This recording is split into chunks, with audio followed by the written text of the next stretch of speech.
Some places don't just forget you, they erase you.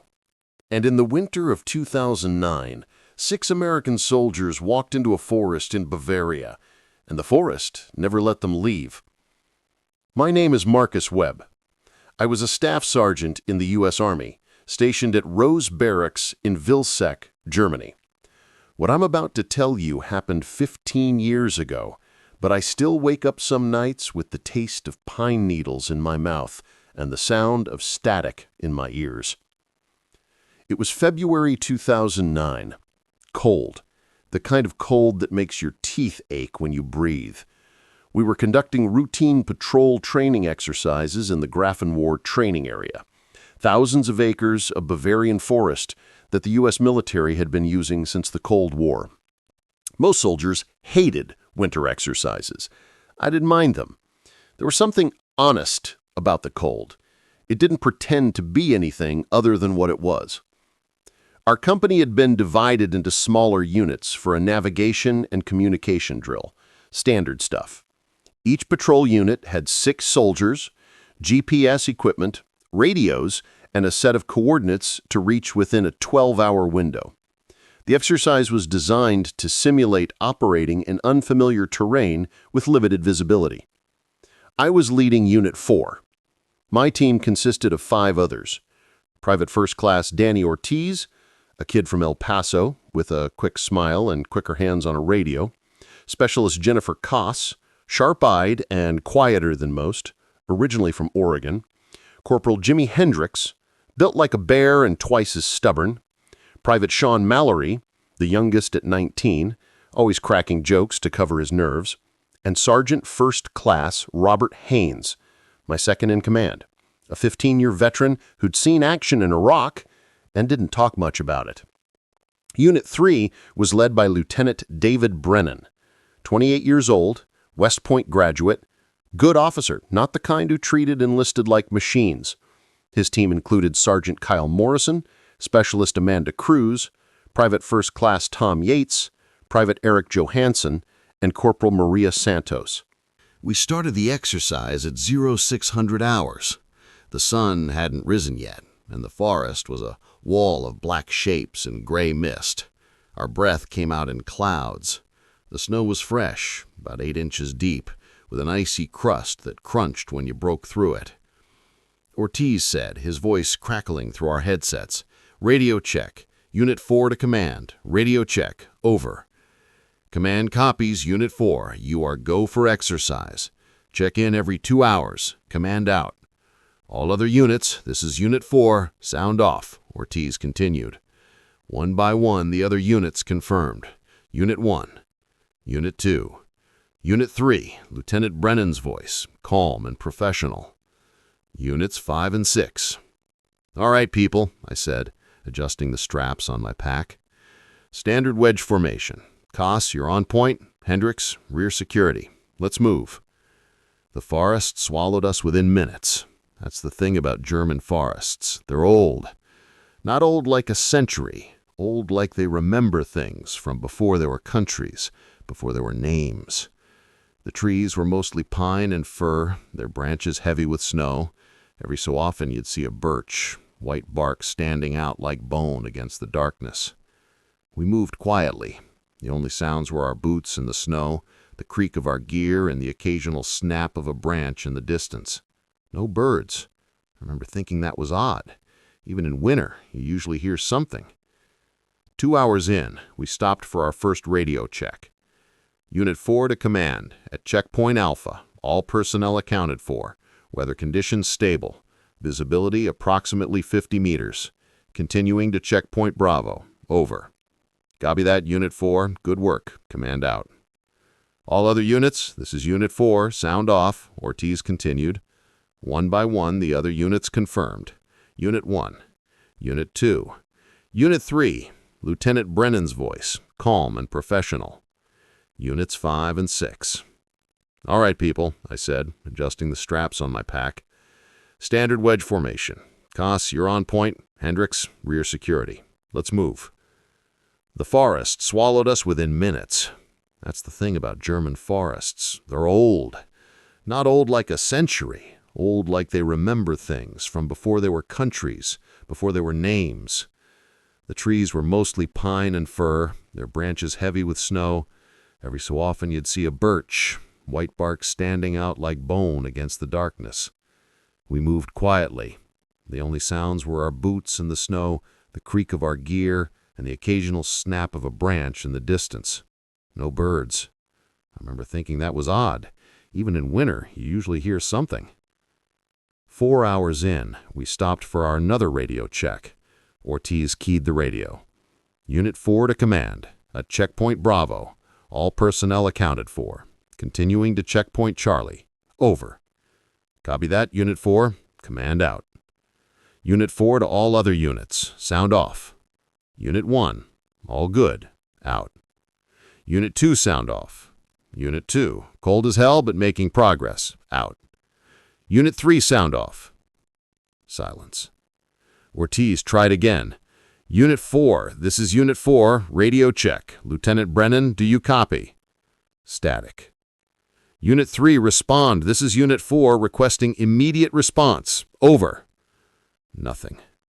A cold feeling that had nothing to do with the weather settled in my stomach. I said, try command. Command, this is Unit 4. We've lost contact with Unit 3. Request status update. Over. There was a pause. Then, Unit 4, command copies. Stand by.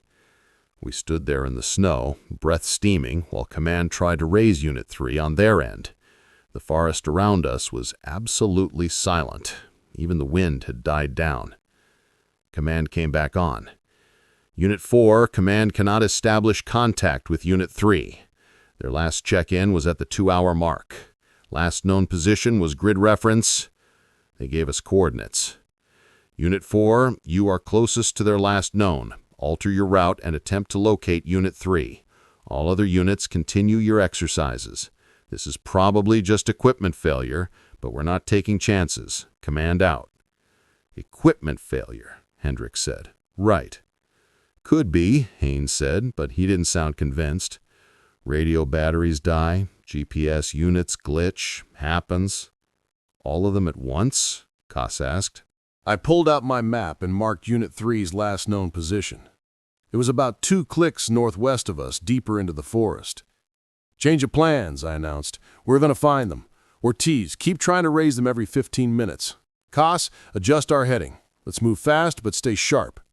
We altered course, pushing through the forest toward Unit 3's last position. The terrain grew rougher. More hills, more undergrowth hidden beneath the snow. We had to slow down despite my desire to move faster.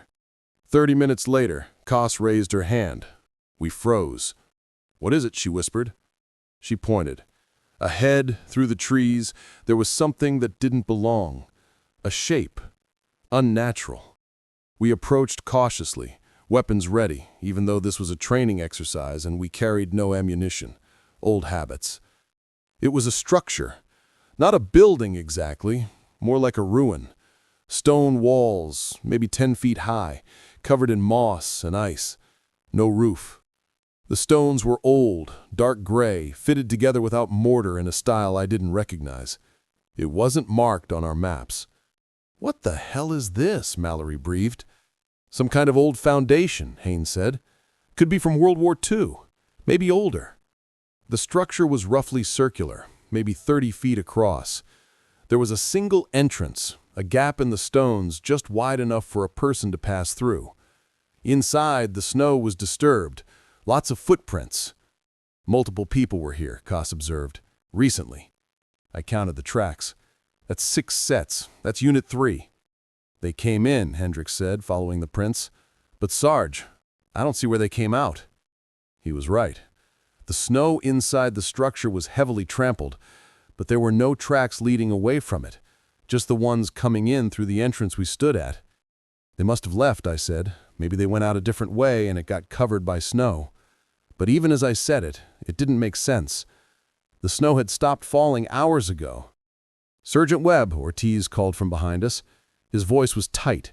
You need to hear this. He was holding the radio, which was hissing with static. But underneath the static, there was something else. A sound. almost like voices, but wrong, distorted, like someone had recorded words and played them backwards at half speed. "What is that?" Mallory asked, and I heard the fear creeping into his voice. "Interference," Haynes said firmly. "These old training areas, there's all kinds of underground cables, metal debris from old munitions. It causes radio distortion." "Have you ever heard interference like that before?" Koss asked. Haynes didn't answer. I made a decision. "Hendricks, Mallory, stay here and mark this position. The rest of us are going to circle this structure, see if there are any other tracks. Nobody goes inside. Is that clear?" "Crystal, Sarge," they said in unison. We split up, moving in opposite directions around the stone walls. I took Koss and Haynes clockwise. The structure was bigger than it first appeared, the walls extending back into a natural rise in the terrain. As we rounded the back, I saw something that made my blood turn to ice. Scratches, deep gouges in the stone running vertically, 4 parallel lines over and over, like someone had clawed at the walls with desperate fingers. "Jesus Christ," Koss whispered. And then we found the first piece of equipment. It was Morrison's backpack, Sergeant Cal Morrison from Unit 3. I recognized it from the name tape still visible on the frame.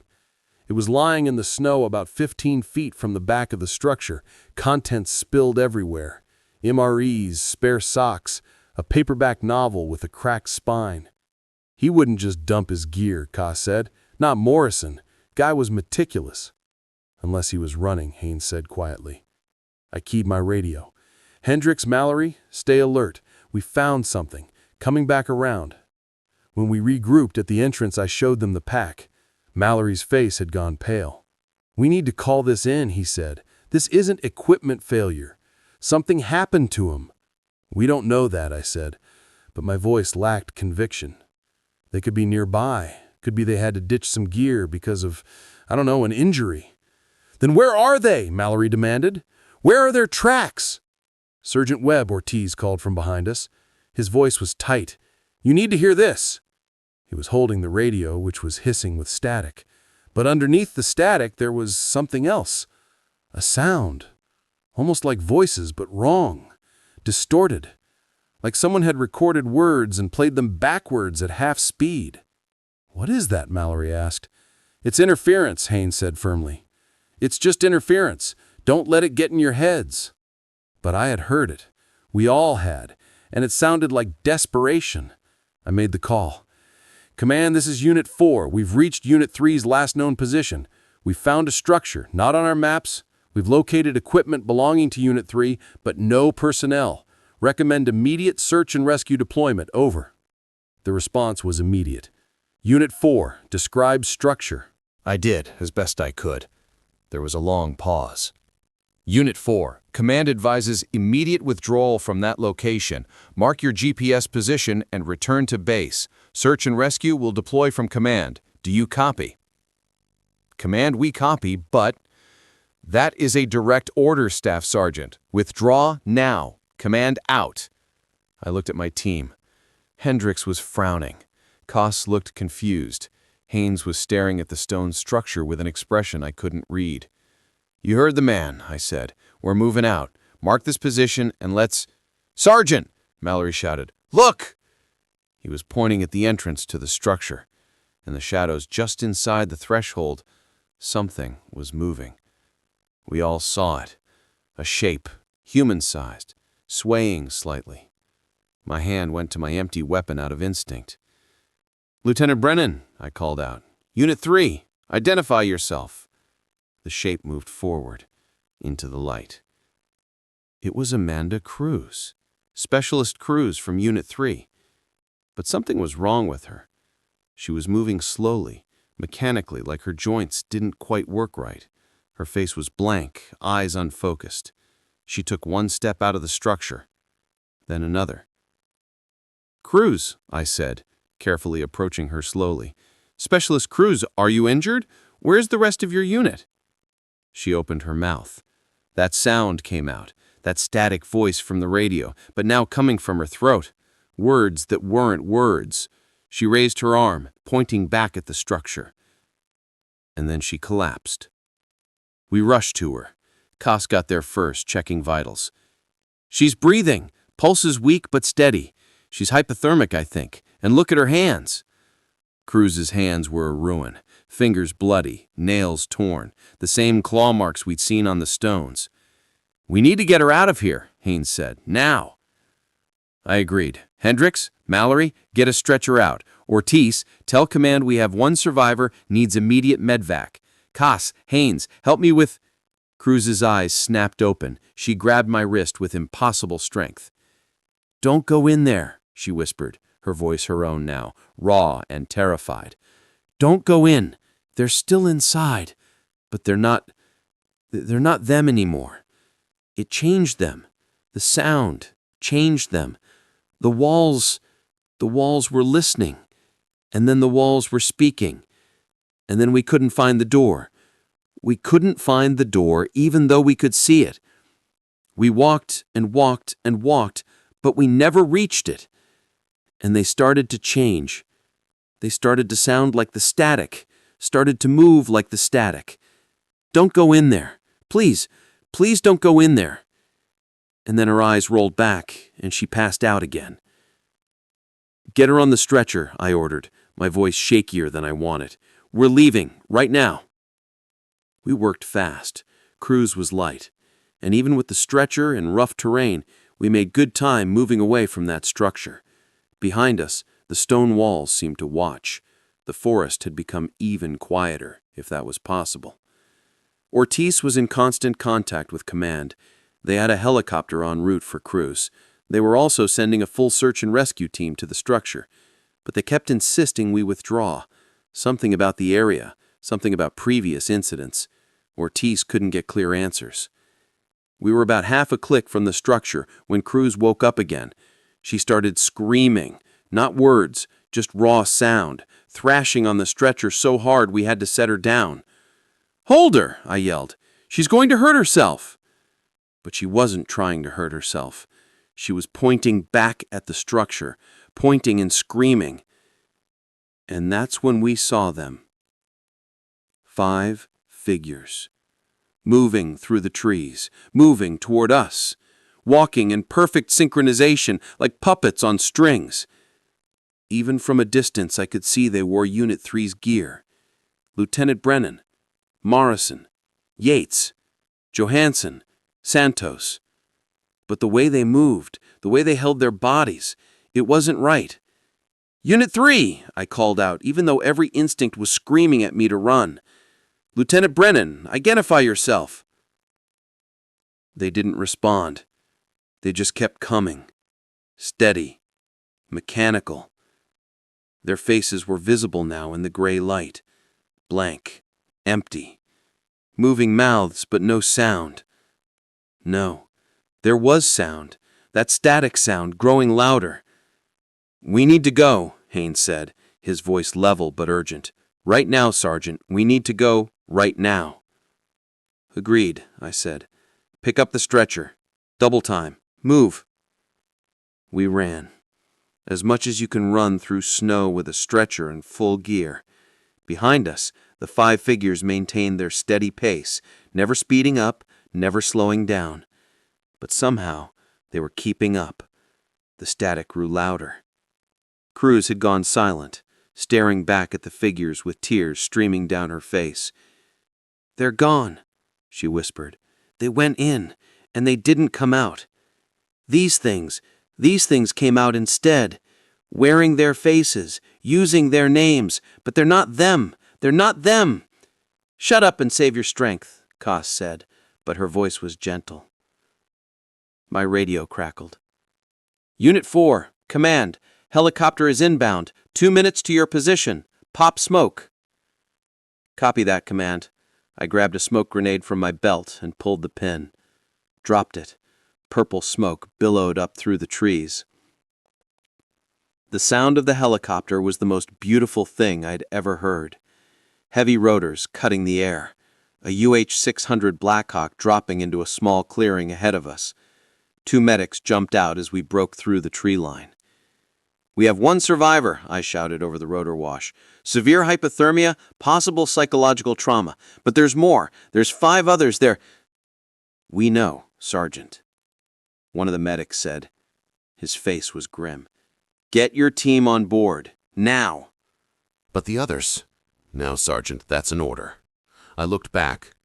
The 5 figures had stopped at the edge of the clearing, just standing there, watching, their mouths moving soundlessly. The static had faded with the helicopter noise, but I could still feel it, like pressure in my skull. We loaded crews and climbed aboard. As the helicopter lifted off, I watched those 5 figures. They didn't wave, didn't move. They just stood there, growing smaller, until the forest swallowed them again. The debriefing lasted 6 hours. They separated us, questioned us individually, over and over. What did you see? What did you hear? What did specialist crews say? I told them everything. The structure, the tracks that went in but didn't come out, the claw marks, Cruz's warning, the 5 figures. The officer conducting my debriefing, a major I'd never seen before, listened without expression. When he finished, he closed his notebook. "Staff Sergeant Webb, you and your unit experienced a high-stress situation in difficult conditions. Specialist Cruz was suffering from severe hypothermia and disorientation. What you interpreted as unusual behavior from Unit 3 was likely the same condition affecting them. The structure you found is a known archaeological site, improperly marked on military maps. Unit 3 became separated and disoriented inside. The search and rescue team recovered all personnel." "All of them? Alive?" "The recovery is classified." "Sir, what I saw was the result of stress, cold, and low visibility. Your report will reflect that.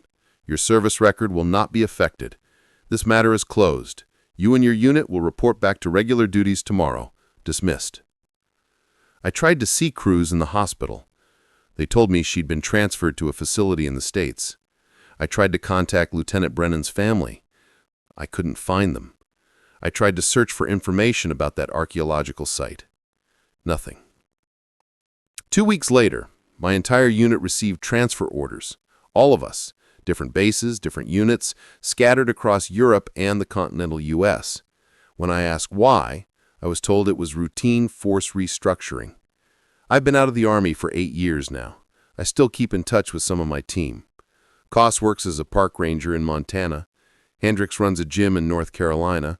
Ortiz manages a radio station in Texas. Won't talk about what happened. Changes the subject every time.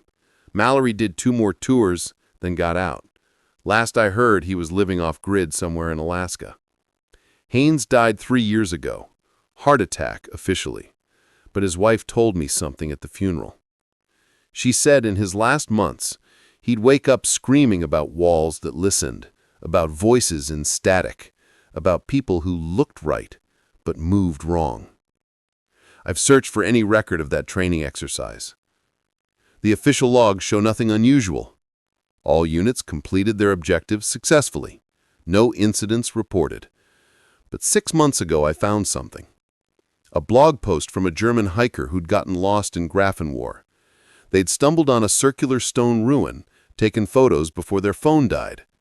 The photos showed the structure, and in the background of one photo, barely visible, there were figures, 5 figures, standing among the trees.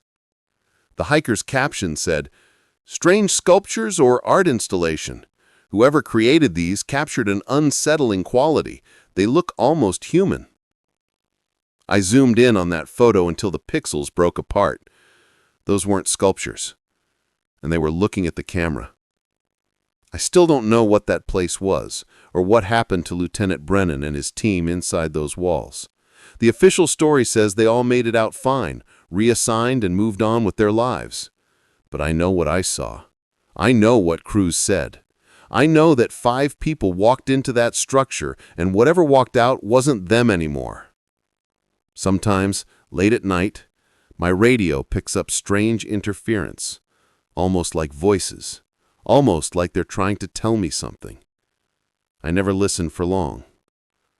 Some places don't just remember. Some places keep you. And if you're not careful, they send something back in your place. whatever you do, if you're ever in the Grafenwöhr training area, if you ever see a circular stone ruin not marked on any map, keep walking, don't stop, don't look too closely, and whatever you do, don't go inside.